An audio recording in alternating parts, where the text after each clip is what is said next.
theory, just go live. Live notification. Ah, yay. Right then, so I'm also going to record it just so I've got it. Right, so I think we're live on Facebook. Let me just double check on my actual Facebook, because on my phone, because my computer's a bit ridiculous. I think we are. So, hello, Sourcing Hub. Hello, everybody in the Sourcing Hub. Hope you all guys are good. We are definitely live because it's live on my phone. So, good stuff. So, welcome everybody. I'm joined today by the incredible Vicki Piers, who I will allow her to introduce herself in a minute.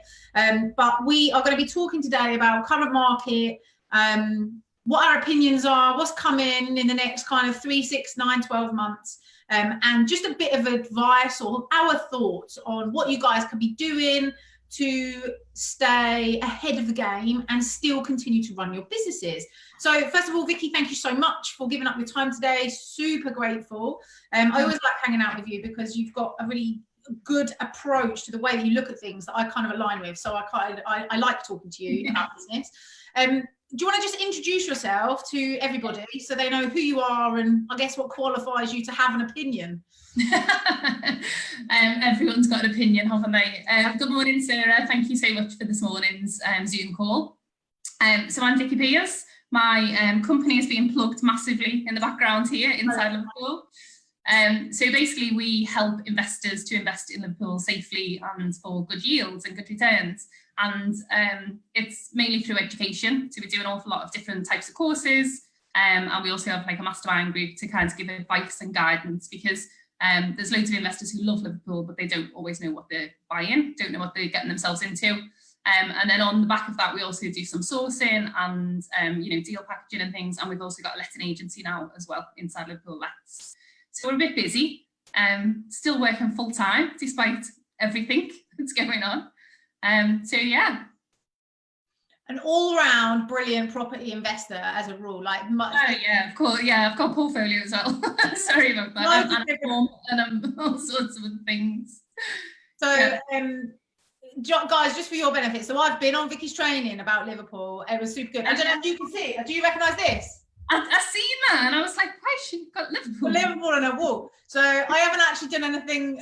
I've not done loads with it yet, but we've been doing just loads more research and stuff since we came up to see you. And yeah, you can see it's happening. Like we're doing stuff. So we are implementing what we've learned, which is important, right? Yeah, that's absolutely brilliant. Okay, so current market situation right now. Are you scared or are you excited? There's a couple of opinions getting thrown around. Obviously nobody really knows what's going to happen in the next kind of 3, 6, 9 months with the market. I'm not scared, absolutely not, because I think, as you say, everything's an opportunity, but I do think you've got to be quite sensible about what you're doing at the moment. So we did have a number of our investors who had offers accepted on houses, and then obviously COVID came in and then they panicked, and the main question we were getting asked was, should I continue with this purchase? With everything that's going on, and we kind of said to them that it really depends on your strategy and what you're trying to achieve. So I think we're probably going to have some kind of correction, maybe is the best word to use, rather than a crash. We've been kind of looking at different factors around that, so mainly to do with logistics more than anything. So obviously we can't access properties at the moment, we can't lenders can't do valuations and things like that, so there's a pause or a blip or a something, whatever you want to call it, but the demand is still massively there. There's massive demand from an investor's point of view. There's loads of people that still want to sell their houses, but they've just realised that maybe for the next 2, 3 months or so, they'll just kind of put it on hold. So I hope if there is some kind of correction, it's going to be a slight dip, and then we're going to be back up again. So the advice to the investors that we were talking to was really is it a good deal now? Because if it's only an all right deal, then probably maybe pause it and see what happens. Or maybe think about tying in on a 5-year fix or something on your mortgage, because we'll just kind of ride out whatever that might be. Yeah.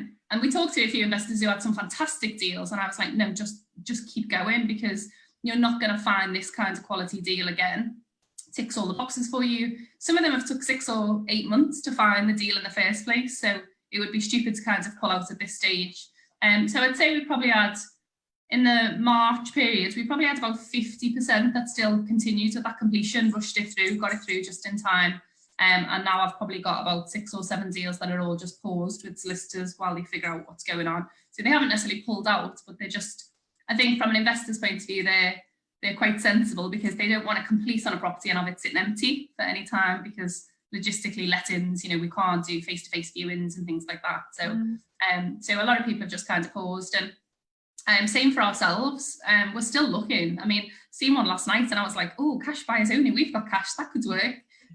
Because, you know, some people need to sell properties still. Their own other businesses are failing. Maybe they've got a cafe or a restaurant or something that's failing massively, and for them, they have to sell. And I think that's where you're going to see a couple of bargains, and that's where a few opportunities will happen. But I don't think it's across the market. I don't think it's going to be a massive kind of crash at all. Yeah, I mean, we've picked up a flat in Scotland, actually, not far outside of Glasgow, and the vendor had literally about 6 weeks before this happened, he just literally launched a brand new business, which is a business that relies on people being in a group together, together. So he's basically like, I've got to sell it because I need that money, because I've already paid to launch it. I've got to have the cash flow. So it's a 75 grand house, and we've got it for like 60 grand, and it rents out at like 750. But he needs the cash, and he needs it now. So, you know, there's definitely a lot of deals, opportunities like that, that we're seeing. And actually, obviously, if you're a cash buyer, then brilliant. But from a lender's perspective, even that, we've got some lenders who are doing desktop appraisals, and they're not down valuing too much. There's definitely a bit lower, but lending is still happening. And I think I don't know why people seem to be just spouting all the bullshit that is, oh, there's no market anymore, property's dead, like property's worthless. That makes good headlines, doesn't it? That's why. Drives me crazy. So from your perspective, obviously you're very focused in the Liverpool market, so just to kind of caveat that, where do you see the biggest opportunities coming from in your market in the next 12 months? So there's a couple of different ways of looking about areas wise, but also individual landlords. So Liverpool has always had a really strong landlord community, because for a long time, you know, that was a really good cash flow for some of the guys. And there's an older generation of landlords who are probably in their 50s. They're usually male. They drive a white van. You know, some collect their rent in cash and things like that. And they were like, we're talking big landlords. They've got 40, 50, 60, 70 single let properties.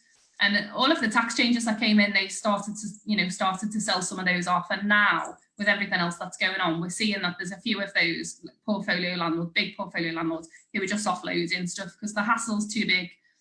So we've still got auctions happening.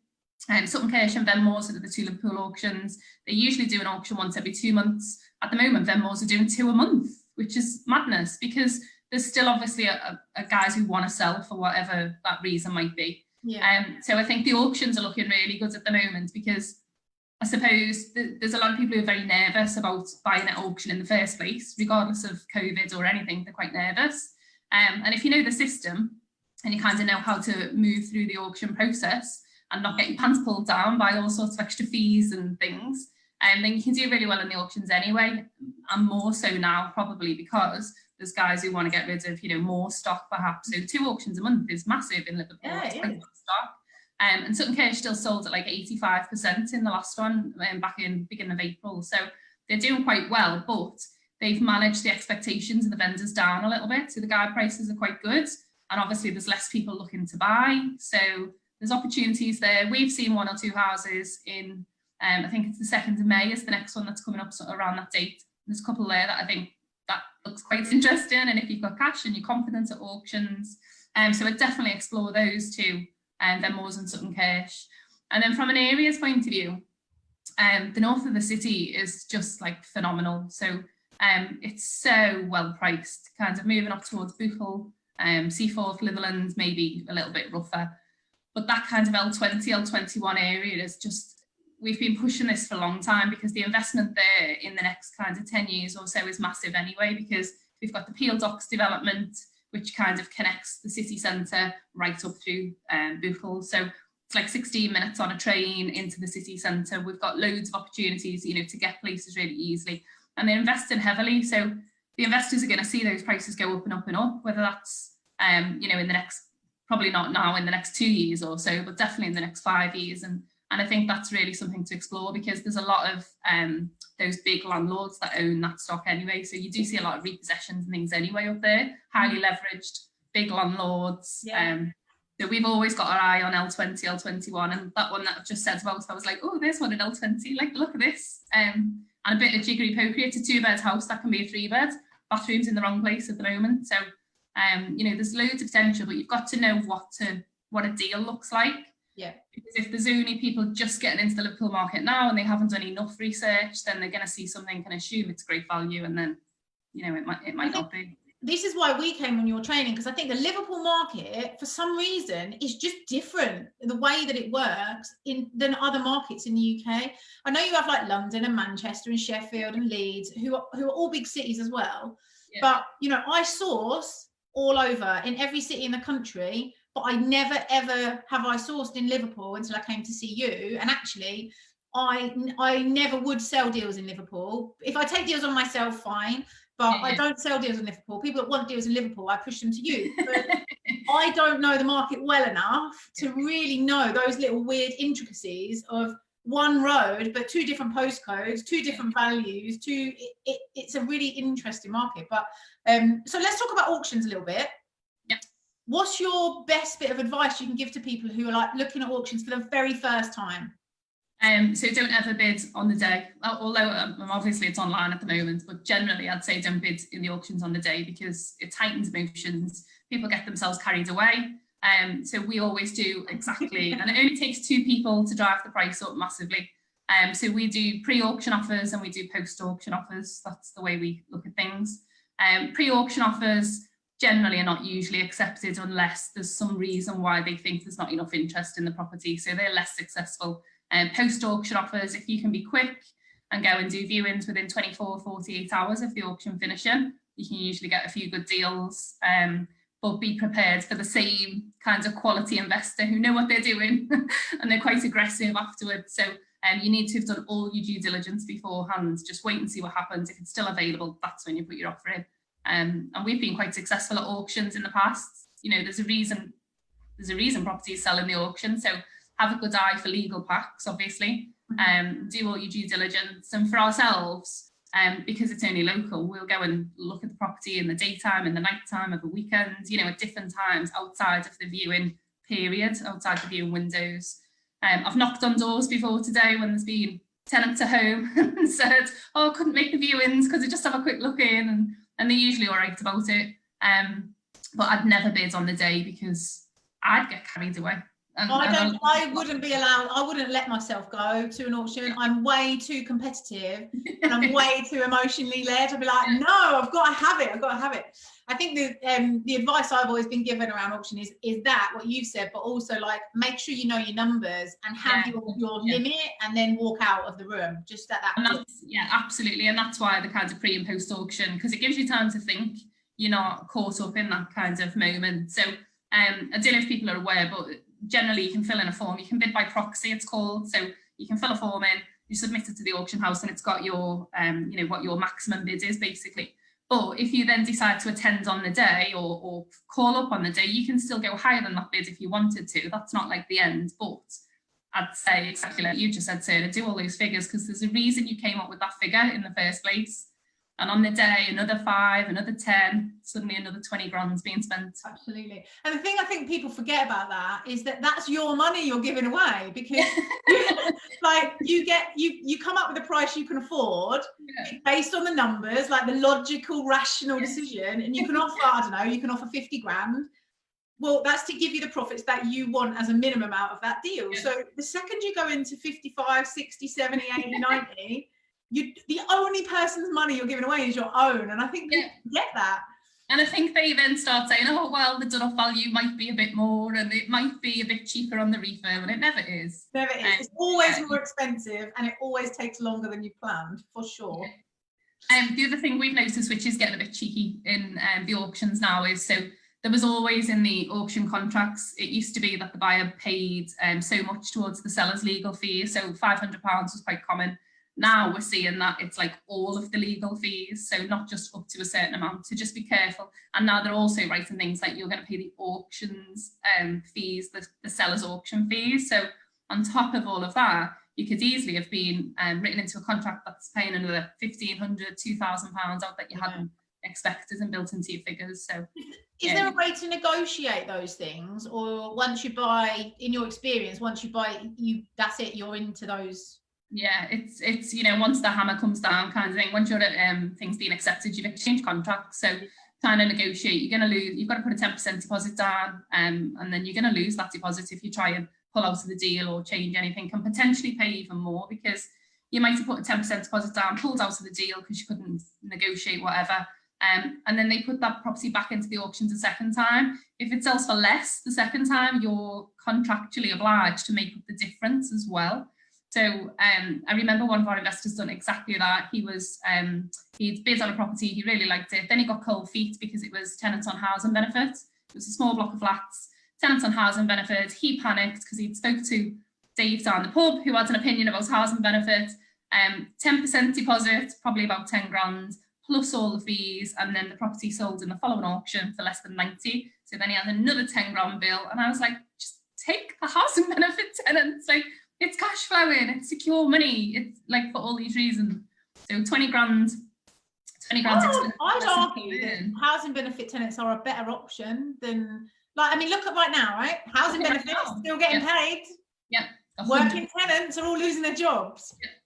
I think people are just snobby about it. I actually think that can be the only thing, is that people are just snobby about the fact that I suppose they hear a lot of opinions as well, don't they? You know, everybody's got an opinion, and you see, if you Google it or you look on Facebook, people have always got terrible stories, and it seems to link back to this tenant that was on housing benefits. It was nothing to do with the tenant was a nutter in the first place. It was always to do with universal credit or something. But yeah, I like housing benefits. I think it's great. I've had working tenants. So our worst tenant ever, she was introduced to us via the church, right? And so we took the recommendation of the church referenced her. She was working, she had a good, like, middle management, 35 grand a year job. Like, she was on the surface of it, a good tenant. Yeah. She moved in with her husband, and they just argued all of the time, to the point that they used to, like, throw plates through the walls and all sorts. They didn't pay their rent for like 10 months. They were the worst tenants ever, but they were both working. I find it snobby that people would pull out of a deal like that and lose that money over having housing benefit. That's crazy. So what do you think is, outside of just COVID, which is obviously a big part of this, where do you think the property market's going in terms of like demand and things like co-living and all of this sort of these trends that seem to be appearing? Where do you think the market's going like 12 months from now?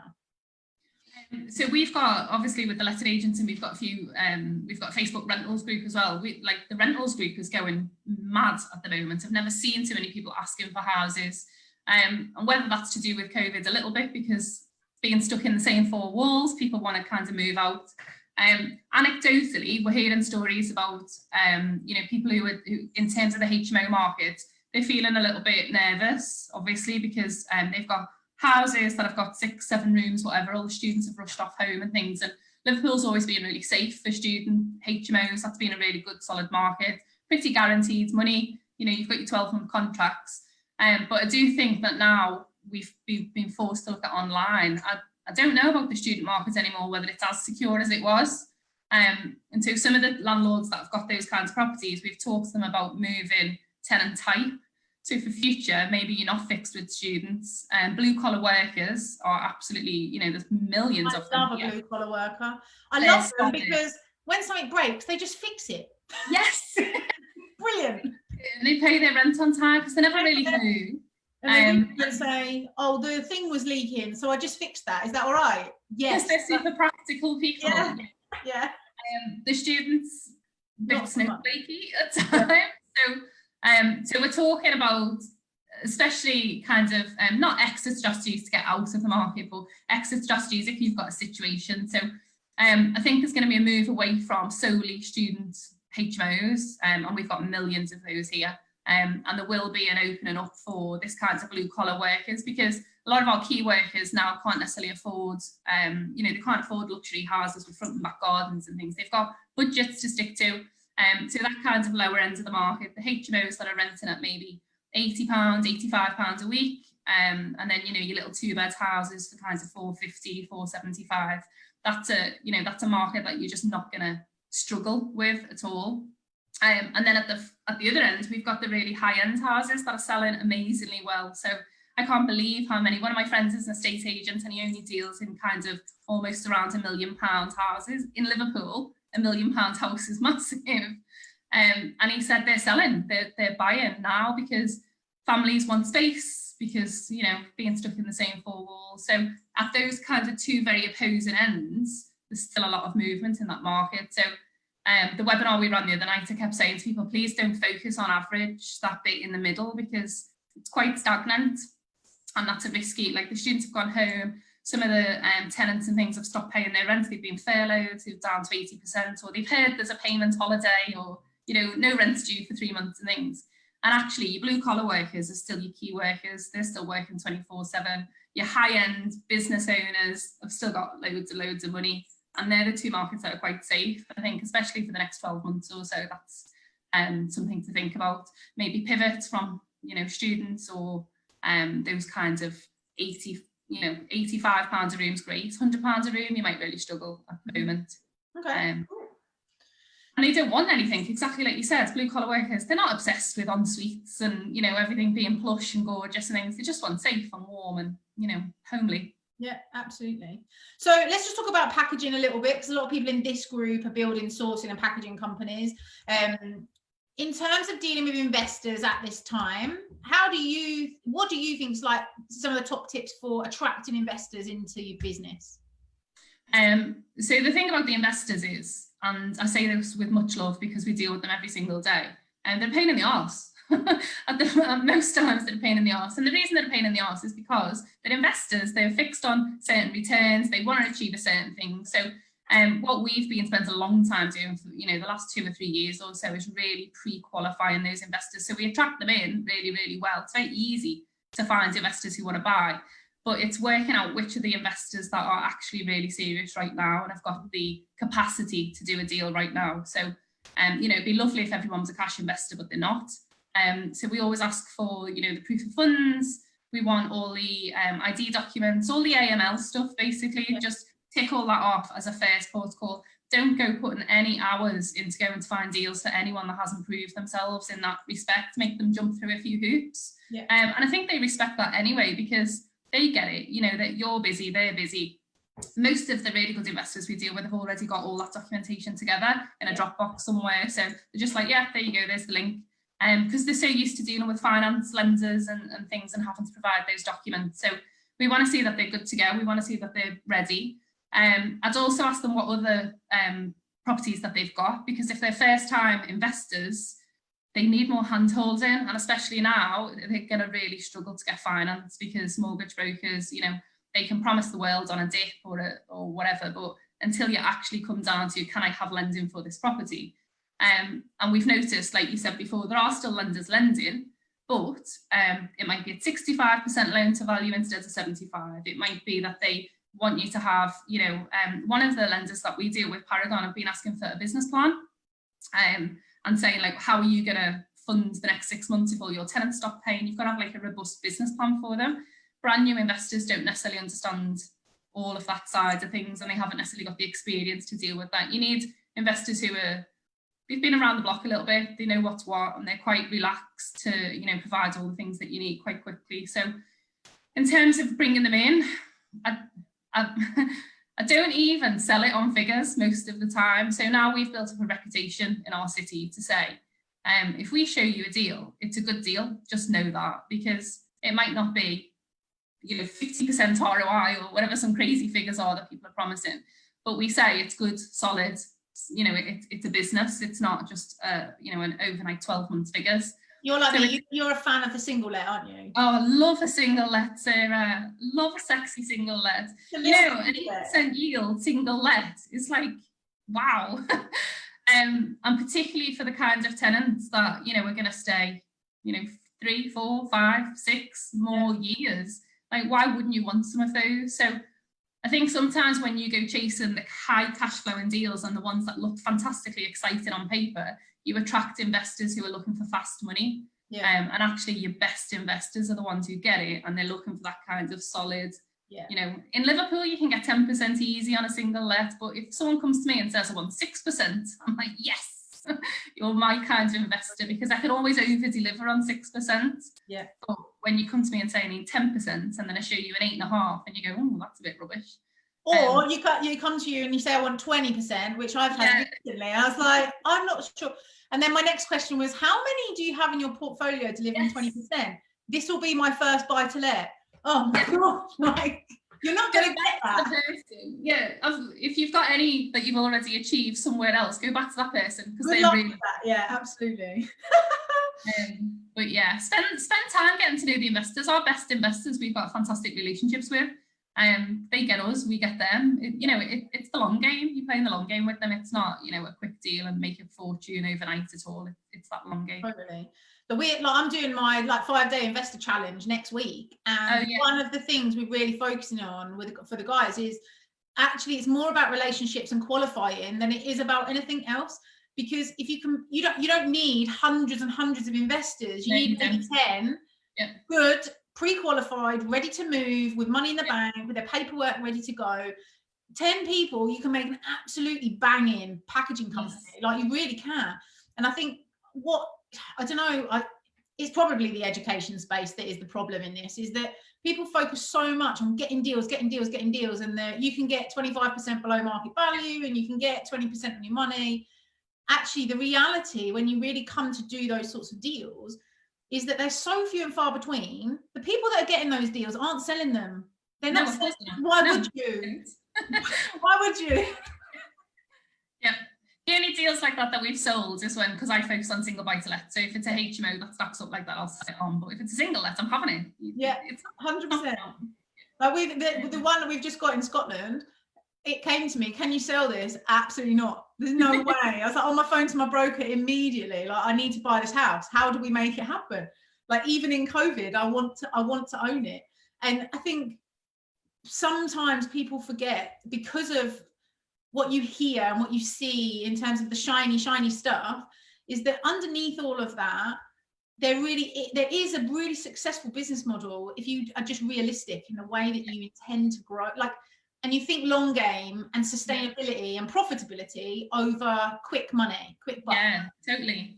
So sustainability is really important to us. That's one of our core missions. It's about making a sustainable business for you as an investor, rather than I'm not going to sell you a deal that's going to make you a millionaire tomorrow. No one is. It's not going to happen. What's going to happen is you're going to end up with 50% rooms filled instead of 100%. But we made quite a strategic decision a while ago over the housing benefit market, and everyone was very, very reluctant to look in that area. But you can buy houses in Liverpool for really good prices. But the tenant type is always going to be people on housing benefits. Now, 40% of our portfolio is housing benefit tenants, but that now, if everyone else stopped paying their rent tomorrow because of COVID, the housing benefit income is going to cover every single mortgage payment. So that is sustainable. I'm not losing any houses. I'm not taking mortgage payments, which may or may not look bad on your credit scoring and all those other things. So I'm the kind of investor that I want to attract, those kinds of people who've got a plan and are quite sensible and thinking 10 years, 20 years. Yeah, I totally agree with you. Like, we've got, touch wood, we've got one tenant who has lost their job and won't have any income until the 6th of May because he's got like a grant thing. And we've just said to him, don't panic about it.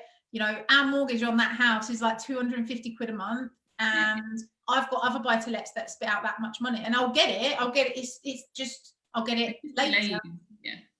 And I've definitely spoke to some people that are like, I've got to get rid of these tenants, it's immediate. And I'm like, well, if it's that big a panic, then you're too highly geared and you're too exposed in your business, and you need to relook at how you're running your company. Because if one tenant not paying rent is going to ruin you, there's something wrong. There's something not. That's what the lenders' thoughts are, because I know everyone's saying it's not going to affect your credit rating now, but in a few, maybe 12 months, 2 years, whatever, if they look back at your file and they say, hang on a minute, you had, I don't know, 10 buy-to-lets and you took a mortgage payment for 3 months on all 10 of those. So you had no cash reserves, like how are you operating a business? And they're going to ask questions about how you manage that business. Like you said, if you can't make payments, people were taking payment holidays in March. It only just happened. It was, you know, it was unnecessary and maybe strategic on their part. I don't know. I mean, I don't know if you saw this, but I saw like quite a big property name who in March was publicly having a meltdown that they'd had to let all their staff go and they had no money until June, but was posting literally 4 weeks ago driving an Aston Martin. Maybe sell the Aston Martin. Maybe, or it's probably not his Aston Martin. Let's just be honest about it, right? My thoughts are like, and I bang on about this, but the way that we run the money in the business, my granddad taught me this like millions of years ago. Always run with a reserve pot. Don't spend everything you've got. Like you don't need to be driving a Bentley at 30 years old. You don't need to do that. Like it's not a thing. Be cautious in the way you spend your money and have enough to cover everything. You know, unfortunately, not everybody's getting that memo, sadly. I think so something that a guy who I really respect taught me a long time ago was it's super not sexy, these figures, but there you go. And he was like, when you've got a house, if you buy a house with a 25% mortgage and you've got a 25% deposit and you've got a 75% mortgage, then you need 15% of whatever that figure is, the value of that house, in reserve to keep to fund non-payment of rent, maintenance, if the roof falls off, you know, all of those kinds of things. And it's quite an inefficient use of money in some respects. But now the guys who've kind of got that background, they're doing really well at the moment and they're just going to ride this out. Not 15% cash reserve and then not 15%, nothing on all these different houses. That's a nice pot of cash so that if there is a correction and there's suddenly deals available, it's when you can kind of swoop in. And like you said, if everyone's running on a shoestring and they don't have those reserves and one missed payment from a tenant is going to put you in jeopardy. That can't be good for your mental health apart from anything else. Definitely. There's a whole number of things that are wrong with that. So Vicky, I've kept you for long enough and I really, really, really appreciate your time. Let me ask you one last question. If you could give people that are in the first 12 months of their trading business right now, who probably are in the space of shit, I should probably just stop because it's all too much. What would your top bit of advice be for them right now today? Sorry, for the people who are training to... who are in their like first 12 months of their business right now. So it's about holding your nerve, a lot of this, and kind of being proactive, because if you wait until the day that the tenant rent comes in or the next payment comes in or someone who's owing an invoice, if you wait till the day that that's due, then it may or may not get paid. And so having that kind of proactive business plan, putting something together to forward plan worst case scenarios. And we kind of, even when we're doing a deal, it's like best case scenario, worst case scenario, probably what we think it'll be, somewhere in the middle.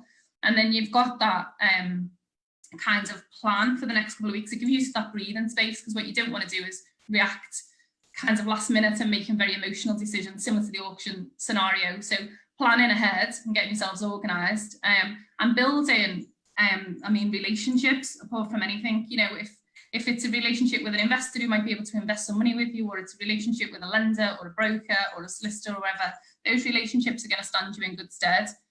Because we're in a very fortunate position now where if deals come to market, we'll be offered them really quickly because they know we can deliver, and we've took a long time to build those relationships. If I needed to, if everything hit the fan, there's a couple of investors that would, you know, give us some money if we needed to get out of a sticky situation if that happened. You've got all of these kinds of little pockets of people around you that are wanting to support you and help you. And anyone that panics and goes underground right now and hides, you look like somebody who's not in control, who's kind of lost control of their business. And then people just need to see consistency, a plan, calm, kind of just keep it all together, hold your nerve, be that kind of leader, I suppose, for want of a better word, because, you know, running around like a headless chicken is going to get you nowhere. And like you said, you know, advertising on Facebook that you're getting rid of all of your staff overnight is probably not the way to do it. All publicity is not good publicity. No, absolutely. Vicky, thank you so much. I really appreciate it. I'm always really interested in what you've got to say. So I really appreciate your insights. Obviously, if you guys want to get in touch with Vicky, I've tagged her in the post, so feel free to. Oh, yeah, thank you, Sarah. I will let you go and get on with your life today. Yeah, go and find my 6-year-old who was eating chocolate pancakes. Indeed. It's a good way to keep them quiet though, right? Definitely is, yeah. I might go and join her. Thanks, Cool. Sarah. Thank you. See you. Bye. Bye, bye, bye.